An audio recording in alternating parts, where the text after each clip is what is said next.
MBK 1:15. The Celestial Hall. Chapter 15. The Celestial Hall. Soon after Maya began his work on the hall, Krishna approached Yudhishthira and asked his permission to return to Dwaraka. He had been away for months and now desired to again see his relatives. Yudhishthira gave his permission reluctantly, knowing he would miss his beloved friend Krishna. Then said his farewells, first going to Kunti and touching her feet in respect. Shedding tears, Kunti embraced Krishna and said, "My dear Keshava, you are the supreme soul of this universe. You are always kindly disposed toward everyone, but you especially protect your devotees. From the day that Akrura arrived in Hastinapura, I knew you were thinking of the welfare of myself and my sons. I am confident that whatever difficulties we may experience are arranged by Providence for our ultimate good." Krishna smiled at Kunti and then left her, promising that he would return before long. He then went to see his sister Subhadra and bid her an affectionate farewell. After that, Krishna went to Draupadi, who cried at the thought of his departure. Like her husbands and mother-in-law, Draupadi thought constantly of Krishna. She bowed at his feet and worshipped him, praying that he might soon return. After performing the due rites of departure, and after offering charity to the Brahmins, Krishna mounted his chariot along with Satyaki, who had remained with him in Indraprastha to learn archery from Arjuna. Surrounded by the 5 Pandavas, Krishna looked like Indra surrounded by the gods. He proceeded slowly along the royal highway toward the city gate. Thousands of citizens lined the streets shouting and waving as Krishna departed in his chariot. Drawn by Shatibhaya and Sugriva and bearing the sign of Garuda, Yudhishthira mounted the chariot and personally took the reins. Arjuna stood on the chariot fanning Krishna with a golden-handled chamara. Bhima held a white parasol over Krishna's head, and Nakula and Sahadev walked ahead on either side of his chariot, clearing the way. The Pandavas accompanied Krishna out of the city for 4 miles. Krishna then told them to return home.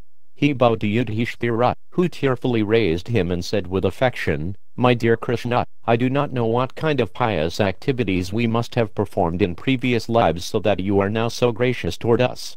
Even highly renounced yogis and mystics attain a sight of you only with great difficulty. Yet we are householders engaged in politics and worldly affairs. I do not understand why you are so kind to us." Krishna smiled and asked Yudhishthira if he could leave for Dwaraka. Yudhishthira assented, and with great difficulty Krishna persuaded the Pandavas not to follow him. He told them that he would always be ready to assist them whenever they needed him. They need only think of him. Krishna then urged his horses onwards, and the 5 brothers stood together gazing at his chariot as it disappeared into the distance. They then slowly returned to Indraprastha, their minds absorbed in thoughts of their friend from Dwaraka. A few days after Krishna left, Maya, having completed all his designs and plans, began his actual construction. On an auspicious day marked by favorable stars, the Asura measured out a piece of land 5,000 cubits square. Before commencing work, he distributed charity to thousands of Brahmins. He arranged for them to be fed with the finest of foods and gave them wealth, invoking their blessings before he began. Maya then erected thousands of golden pillars upon which he constructed a splendorous assembly hall. After 14 months the hall was completed. It appeared like a mass of new clouds rising in the sky, and its celestial effulgence seemed to darken the sun's rays. It was spacious, cool, delightful, and filled with wealth. With its golden walls and archways inlaid with celestial gems, and its crystal stairways worked with coral, the hall surpassed even the Yadusudhara Mahal. In its center was a beautiful artificial pond filled with lotuses and lilies whose stalks were made of brilliant gems, and with other flowers and leaves made of gold and silver. On its clear waters there were also real lotuses in full blossom. Swans, Korandiyavas and Chakravarkas swam about on its surface, and golden-colored turtles played on its bottom. The sides of the pond were set with costly marble slabs studded with pearls, and all around it were celestial flowers shivering in a gentle breeze. The hall was adorned with gardens full of ever-blossoming trees, and the air was filled with a delicious fragrance that mixed with the scent of the lotuses on the lake. Maya arranged for 8,000 powerful Rakshasas, known as Kiankaras, to guard that hall. Keeping themselves invisible, the well-armed Rakshasas, who had massive bodies and fearful faces, arrow-shaped ears and blood-red eyes, stationed themselves all around the hall, ever alert to danger. The Asura then reported to Yudhishthira that the hall was ready for occupation. Yudhishthira consulted with the Brahmins and selected an auspicious day to enter the hall. He fed and gave charity to thousands of Brahmins and, along with his brothers, worshipped Vishnu and the gods. A ceremony was arranged and actors, bards, singers and wrestlers exhibited their skill for the Pandavas' pleasure. A feast was then distributed to all of Indraprastha's citizens. Precisely at noon the Pandavas, followed by crowds of rishis, entered their hall through the enormous golden doors at its eastern entrance. They took their places on the jewel-encrusted thrones at the head of the main hall. Around them sat the rishis and many kings who had been invited from other countries. In that assembly were seen numerous famous rishis such as Yasudha, Devala, Vyasadeva, Maitreya, Parvata, Markandeya, Jaimini, Bhrigu and hundreds of others. All the virtuous sages had their mind and senses under full control and they looked like so many full moons shining amid the assembly. The Pandavas listened respectfully as the rishis recited Vedic histories to invoke auspiciousness. The kings in attendance then stepped forward one by one to make offerings to Yudhishthira and to worship him with all honor. Chitrasena, the Gandharva leader, arrived with the Apsaras. Along with the Charyunas descended from the heavens, they entertained the assembly with celestial music and dance. Worshipped and entertained by such beings, Yudhishthira resembled Brahma seated in his own hall on the highest planet in the universe. Suddenly, the Pandavas saw Narada Rishi appear by his mystical power. Dressed in a black deer skin, with his golden hair knotted on top of his head, he seemed like a brilliant sun rising in the hall. Yudhishthira and his brothers immediately stood in respect. They bowed low to Narada, who was accompanied by Purjata, Ravita and Sumukha, three other powerful sages. Yudhishthira offered all the rishis seats and they sat peacefully as the Pandavas worshipped them with sacred offerings as well as with precious gems and jewels. Gratified, the sages were joyous to behold the wonderful assembly hall. Narada said, "O king, is your wealth being spent properly for the protection of the people? Is your mind fixed in virtue? Are you enjoying the pleasures of life? I trust that you do not sacrifice religion for the sake of profit, nor profit for the sake of religion, nor indeed both religion and profit for the sake of pleasure, which easily tempts men." Narada continued to question Yudhishthira on a variety of subjects. His questions effectively constituting a number of instructions on the art of kingship. Yudhishthira sat with folded palms and listened attentively. The entire assembly remained silent as Narada, the foremost of the rishis, spoke. His knowledge and wisdom were famed throughout the universe. Narada was fully acquainted with every aspect of the Vedic teachings, and he was renowned as a great devotee and servant of the Supreme Lord. He knew the Lord's desire, and his movements and actions were always arranged to assist the divine plan. The Pandavas were reverent as he instructed them. The whole aim of the monarch, Narada explained, was to keep his people on the path of progressive spiritual life, helping them advance toward life's ultimate goal of emancipation, while ensuring that they were protected and had all their material needs provided. As Narada finished his instructions, Yudhishthira thanked him and said, "O great sage, you have asked me if my study of scripture, my wealth and my marriage are all successful. Please tell me how I can succeed in these things." Narada, who had ended his speech with those three questions, replied, "Scriptural knowledge is successful when it results in humility and good conduct, wealth is successful when it is both enjoyed and given away in charity, and marriage is successful when the wife is enjoyed and bears offspring." Concluding his instructions, the rishi said, "O great king, be sure that you are always free of the 5 evils which assail men: excessive sleep, fear, anger, weakness of mind and procrastination." Yudhishthira again bowed to Narada and took hold of his feet, saying, "I shall surely do all that you have said. My knowledge has been increased by your wise words." Yudhishthira replied in detail to all of Narada's questions. When he finished, the sage blessed him by saying, "That king who properly performs his duties will pass his days in happiness, and at the end of his life he surely ascends to the regions of heavenly happiness." Yudhishthira became curious to learn from Narada about the assembly halls possessed by the gods. He wondered if there were any equal to the one Maya had built for him. In the presence of the many kings and sages in his hall, Yudhishthira asked, "O great Rishi, you can travel with the speed of the mind and go anywhere within the universe. Please tell me of all the assembly halls you have seen. Do any of them equal mine?" The Pandava asked Narada to describe in detail the other halls as well as who was to be found in them. Who waited upon Indra in his hall and who upon Yamaraja? Which fortunate souls attended Brahma in his hall? Yudhishthira's inquiry was pointed. He wanted to know where his ancestors, the great kings of the past, had gone. He was especially eager to hear of his father, Pandu. Had Pandu attained the highest heaven? Yudhishthira waited expectantly for Narada to reply. Narada described the great halls belonging to all the principal gods, beginning with that of Indra. Indra's hall is 150 yojanas long, more than 1,000 miles, and 100 yojanas wide, and it shines with the splendor of the sun.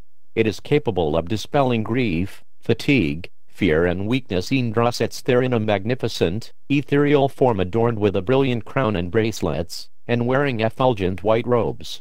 He is decorated with celestial garlands of many hues. By his side sits personified beauty, fame and glory. Narada named all the rishis and other personalities who wait upon the king of the gods. Faith, intelligence and learning are all present in his court, as are sacrifice, charity, religion, profit and pleasure. But there was only one earthly king from the past, the royal sage Haryashchandra. Narada went on to describe Yamaraja's hall. His hall is a full 100 yojanas square and is delightful in every way. No pain of any kind exists within that hall, and it contains every object of desire, both celestial and human. It could travel anywhere in the universe according to its owner's will.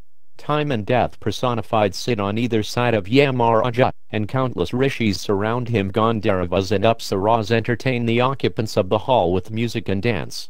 The scent of divine perfumes fills the air. Narada named the personalities who wait upon Yamaraja, which included all the monarchs in Yudhishthira's line, ending with Pandu. Narada then described Varuna's hall, and then that of Kuvera, the lord of wealth.